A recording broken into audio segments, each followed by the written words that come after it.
think the reason we changed Dining with the Difference was, how long is it we've been doing it, James? 12 years. 12 years. And 14 years. 14 years.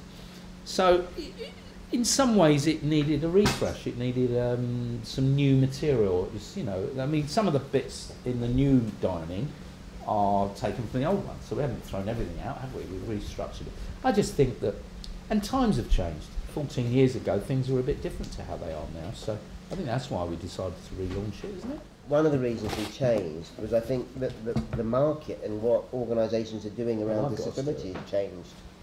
So I agree with that. When we started, these were real basic points. They were learning, there was some new legislation, but now we tailor the dinners to the organisation a bit more. We find out where they're at in terms of what policies and procedures they've got, what are the blockages.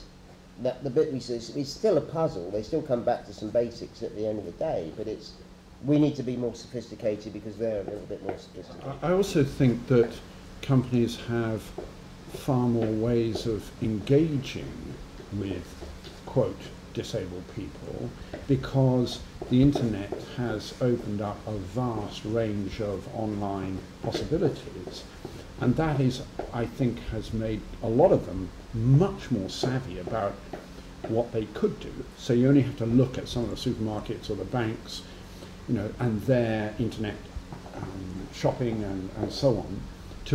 And then there's e-recruitment with all the problems. That is very new, isn't it? It's very, very problematic too. So I think there is lots more scope today, but there's also a whole lot of different challenges. When we started Dining with a Difference, we would struggle to find staff who identify themselves as having a disability. Now, loads of organisations have got disabled staff networks that are strong, thriving. One of the Dining associates, Kate Nash, has done a huge amount of work with that. So it just shows this kind of shift that's already happened. Long way to go yet. You've got oven gloves. I'm not putting my hand anywhere near it. Ta-da! Oh, they've risen. Wow. It's a miracle. Careful, careful. Brilliant. Look at those magnificent beasts. God, fantastic. They're rather dimpled, aren't they? Well, that's because Simon's been. It's a bit like a lunar landscape. Which is the top, though? Which is going to be the top? Right about that. Those cakes look disabled to me. Really? Surely. Spread the buttercream over the bottom of one of the sponges. That's the bottom. Top it with jam, and then sandwich the second sponge on top. So it is the bottom.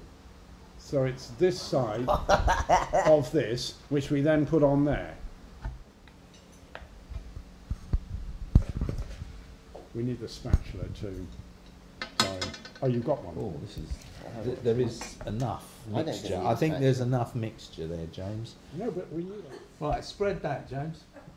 A whole more than that. Just going to mix it in. Oh, no. It should be a separate layer. Why don't we put the jam on this one? Oh. Ah, now that's thinking. Such clever stuff. Come on. Take that off. No, well, you can leave that. Right. So it comes here out we go. milk generally. Here you we have go. to turn it into. It's got to be more jam. I can say more that. Jam. It's a bit like tossing the pancake, isn't it? Yeah. No, it could go. It could go. It could go. Do you want it a bit closer? Yeah, get it near. Wait. It's stuck on the table. Quick. Oh, it's all going wrong. No, wait. Oh, God. Why am I doing this? I wish I hadn't offered now. Oh, fantastic. Brilliant. Well done, Simon. You think we need a bit